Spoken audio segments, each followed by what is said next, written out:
My mother's palm settled on the steering wheel, a gesture as binding as an arrest. She met my gaze and stated, cold as stone, "You won't sniff out a single clue." The space didn't shift. No flicker, no tremor, just that phrase drumming inside my head. Dylan cracked a smile. Leia concealed her amusement behind her beverage. Something inside me snapped. I carefully placed my cutlery down, as if conducting a silent ceremony. "Understood," I murmured. "Then don't expect any scent from me either." I mistakenly thought that exchange was the core betrayal. They were oblivious that the true impact was yet to arrive. That evening, I drove to my parents' home, rationalizing it as just a routine dinner. Merely a tranquil evening in the suburbs, 40 minutes beyond Portland, featuring lasagna, polite chit-chat, and the illusion of connection I often manufactured. The sky was already fully dark as I pulled into their drive, the porch lamp casting a welcoming glow over the steps. My skepticism was high. I should have recognized the stiffness the second I entered. The pervasive quiet, the way my mother gave only a brief nod while tending the oven, the rapid, knowing look exchanged between Dylan and Leia. Yet, I urged myself to dismiss the feeling. It was a habit. Inside, the house smelled of simmering garlic and tomatoes, mixed with the lemon polish my mother used weekly. It was familiar, a fragile comfort. I hung my coat on the old hook, a fixture since high school, and walked into the dining room. The table was impeccably set. Folded linen napkins, crystal glasses, lit candles.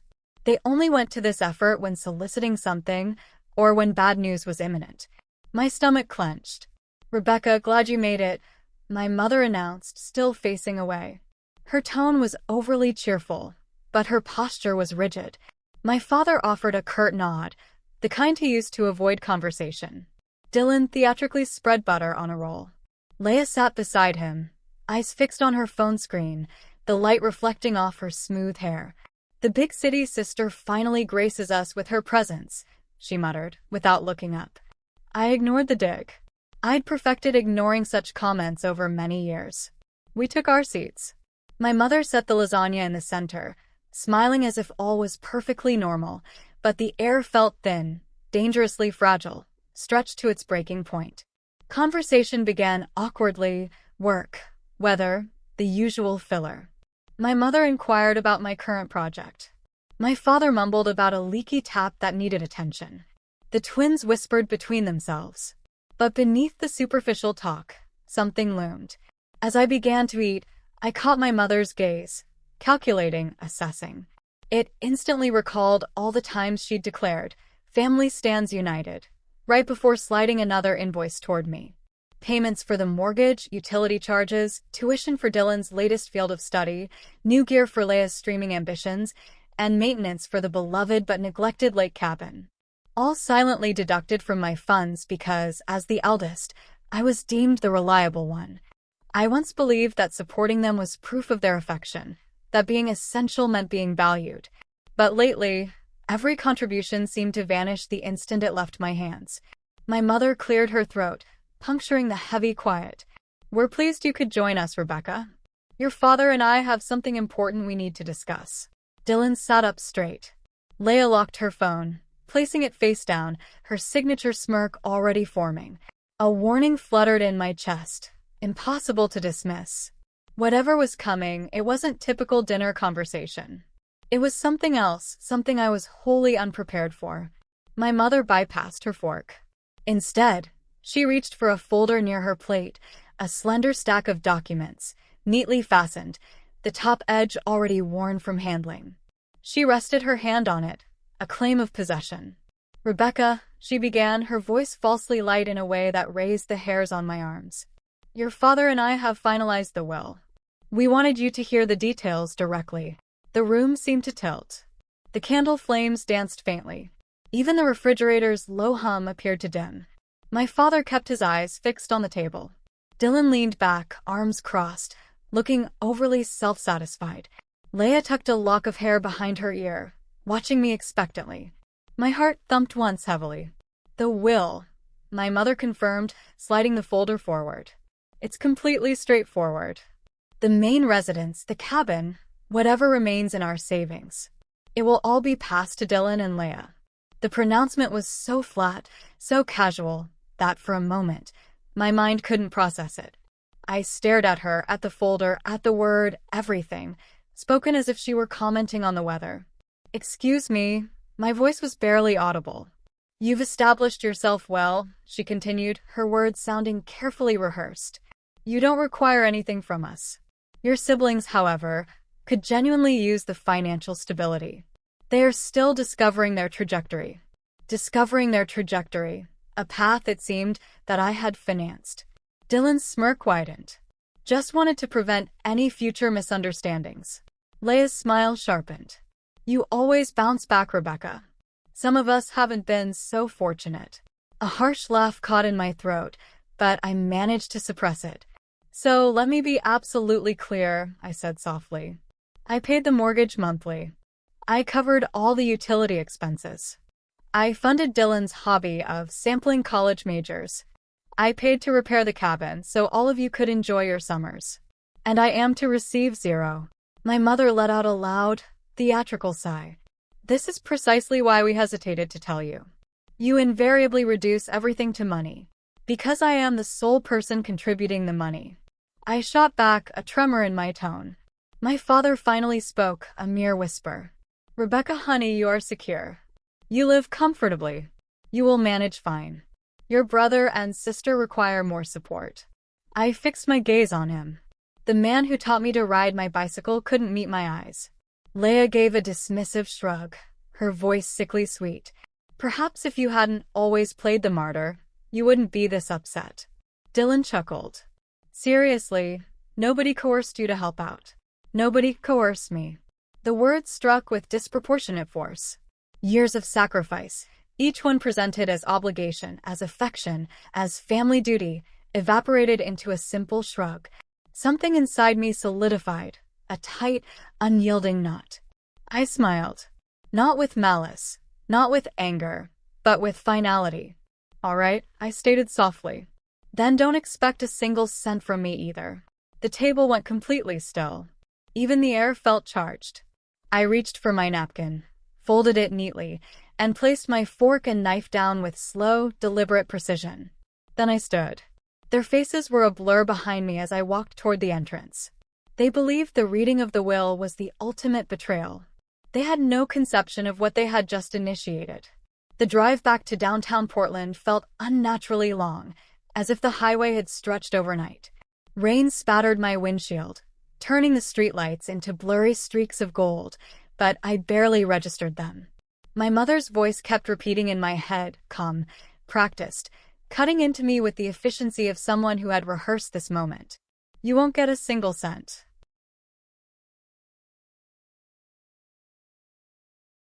By the time I reached my apartment, a deep, tight ache had settled beneath my ribs. I unlocked the door, dropping my keys onto the counter with a shaky, loud rattle. The familiar warmth of the heater, the residual scent of the vanilla candle from the night before, everything felt wrong, as if my home no longer suited the person who had just left that dining room. I sat on the sofa, staring at my phone lying face down on the cushion. It vibrated once, then again, then incessantly. I flipped it over. 9 missed calls, 4 new voicemails, 2 lengthy text messages from my mother, then one from Dylan, and another from Leia. I didn't open any of them. Instead, I opened my banking application. The screen displayed recurring transactions, lines and lines of financial obligations that no one ever acknowledged but everyone relied on. Mortgage, bills, insurance, transfers simply labeled help, a vague term that encompassed a decade of assistance. My thumb paused over the first payment. A shaky breath escaped my lungs. Then I tapped cancel. The confirmation dialog appeared. I hit yes. Another payment. Cancel. Confirm, asterisk, asterisk, and another. Cancel. Confirm, asterisk, asterisk. It wasn't a feeling of triumph. It wasn't revenge. It was something deeper, quieter, like unlocking a constraint I hadn't known I was bound by. My phone rang again. This time I answered. My mother's voice immediately erupted. "Rebecca, what are you doing? Don't you dare cancel those payments. You're behaving like a spoiled child." I stared at my faint reflection in the dark window. I am not your personal bank, I said, keeping my tone steady. You are part of this family, she retorted. And family members do not treat each other this way. I almost laughed. You mean the way you treated me this evening? A beat of silence. Don't manipulate the facts. Call me once you've calmed down. She ended the call before I could respond. 20 minutes later, Dylan called. So, Mom is saying you're completely losing it over what? A will?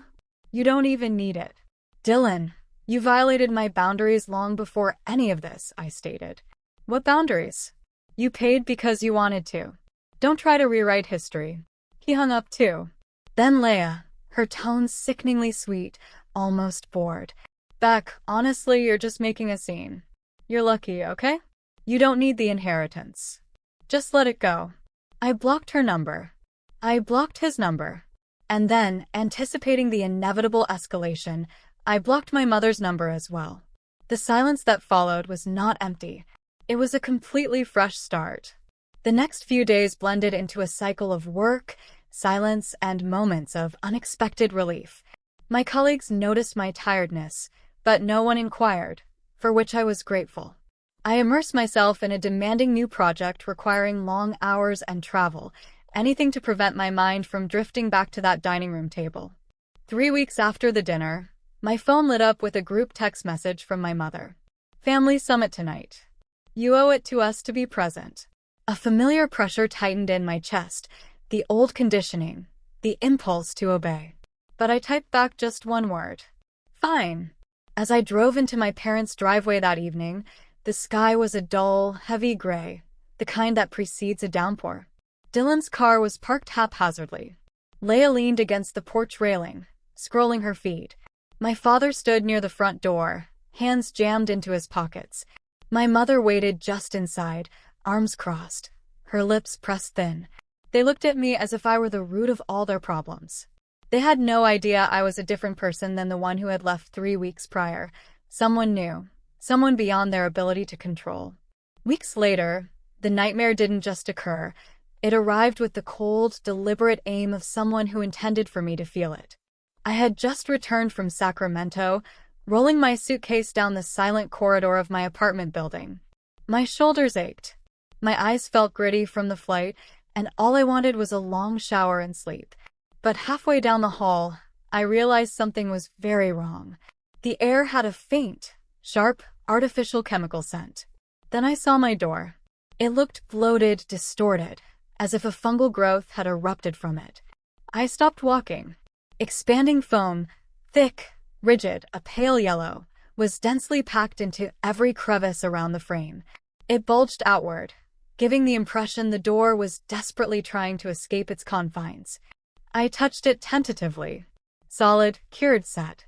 Someone had sealed my apartment shut. My keys were useless in my numb hand. For a moment, I simply stood there, regulating my breathing. I didn't cry out. I didn't panic. I felt only a profound, silent, self-contained stillness, deliberate, highly personal, and punitive.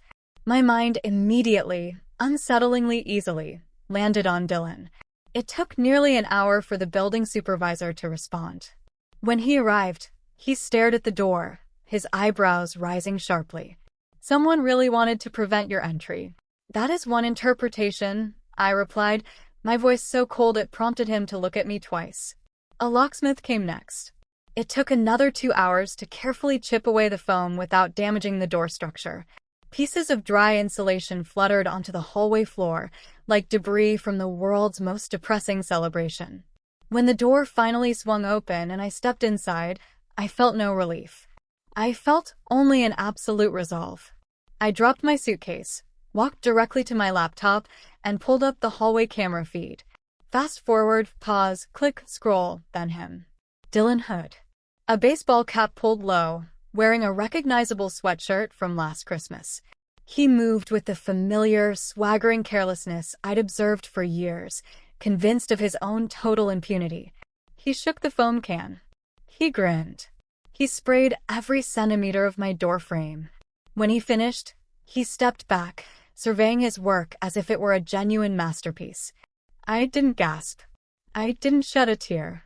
My hands remained perfectly steady. I simply hit save. Then I sat back, staring at the paused frame.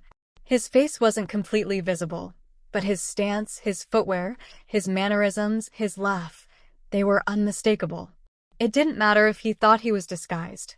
He hadn't disguised the truth of who he was. I called one person Aunt Nora. She arrived 20 minutes later, still in her house slippers, her hair quickly knotted into a messy bun. One look at the vandalism on the door frame, and her expression hardened instantly. Inside, I showed her the video. She watched in silence until the footage ended. Then she nodded once. He crossed a definite boundary, Rebecca, and you are fully aware of it. I confirmed. You cannot continue to absorb the damage they inflict, she continued. They will never stop unless you force them to. It wasn't an encouraging statement. It wasn't born of anger. It was simply the truth. The next morning, I filed a police report. Calm, clear, detailing the facts. The officer reviewed the footage twice and shook his head. This is a criminal act of vandalism, he stated. You made the right choice. I left the station feeling a clarity that only comes when the final, lingering thread of guilt snaps clean. The calls began that afternoon. My mother first. Fury barely contained beneath a thin veneer of disbelief. How could you possibly do this to your own brother? Do you realize the trouble you've started? I answered calmly. No, Mom. He started it when he vandalized my personal residence.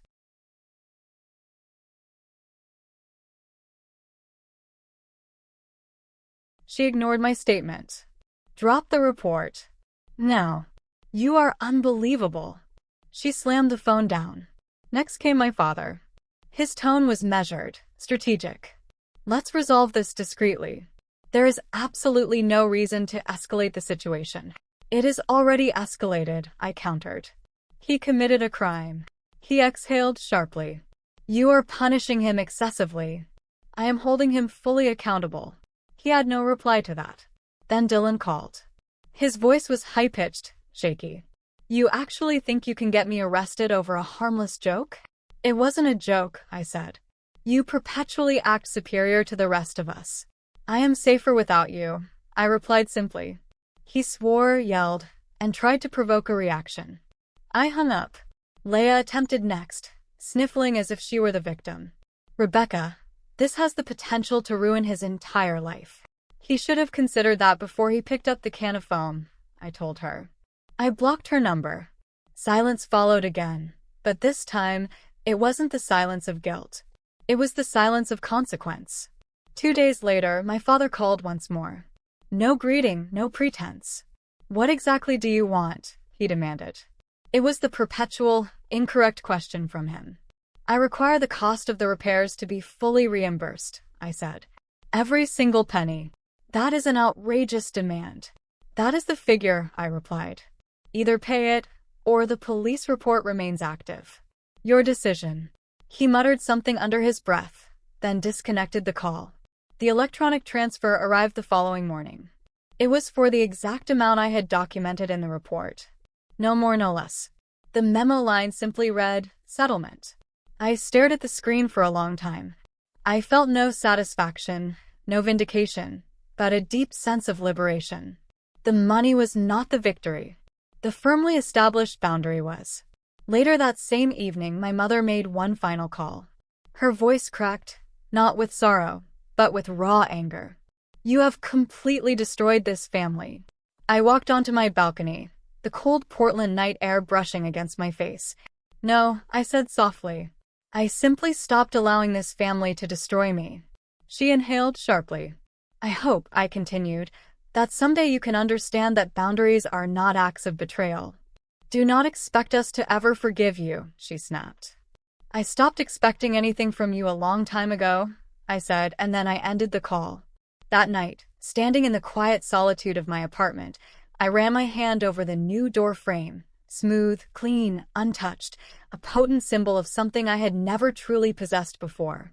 A life where I was not the weapon they turned against myself. A life I was finally, actively choosing. In the weeks following the incident, my world quietly shifted in ways I hadn't anticipated, initially subtle, then with a powerful momentum that felt like fresh oxygen after years of breathing through a narrow straw. There were no more urgent, late-night calls demanding explanations, no guilt-laden messages, no lectures disguised as maternal concern, just silence.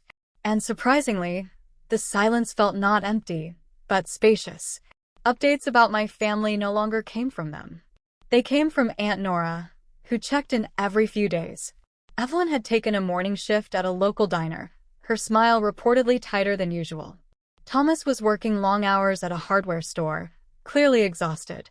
Dylan had quit his job again, blaming the stress of the whole situation. Leia cycled through new ideas constantly, unable to commit to anything for more than a week. Their crises no longer swallowed me whole. They were no longer my problems to solve. My own life, meanwhile, began to expand. Work felt lighter, more focused. My manager noticed, offering me a leadership pathway I had previously been too depleted to pursue. I slept more soundly. I ate regular, nourishing meals again. My apartment felt distinctly brighter, even at night, as if the very walls had finally relaxed. I used the reimbursement money, not out of spite, but as a symbolic act, to do something I had denied myself for years. I booked a 2-week trip to Italy. For once, I didn't ask for permission or worry about who else might have a need I had to attend to. Florence was warm, bathed in golden light, and vibrantly alive. Each evening, I stood on a small balcony overlooking the rooftops, letting the gentle breeze slowly unravel the emotional knots inside me. I realized that this deep peace, this sense of independence and possibility, was what my family had systematically taken from me long before the expanding foam ever touched my door. When I returned to Portland, I joined a local hiking group. On my second Saturday outing with them, I met Alex, a calm, grounded presence with an easy, genuine laugh. He knew nothing of my family, not initially. He simply spoke to me as a complete person, not a resource to be extracted. It was both deeply disarming and profoundly healing. Sometimes, late in the evening, I still felt faint echoes of the old hurt, not the sharp, acute kind, just lingering shadows. But they no longer defined me. They no longer held control. What surprised me the most was this: I didn't truly miss them. What I genuinely missed was the person I had been, the one who believed love was synonymous with self-erasure. But that version of me was gone, and someone stronger, more resilient, had irrevocably taken her place. I used to operate under the assumption that walking away from family constituted a failure. Now I understand it can be an act of survival. I didn't lose a home. I decisively left a battlefield. And in the profound quiet that followed, I rebuilt myself with steadier hands, clearer boundaries, and a life that, for the first time, feels authentically my own. If you have ever carried the weight of everyone else until you were unable to breathe, hear this: choosing yourself is not selfish. It is the definitive start of true freedom.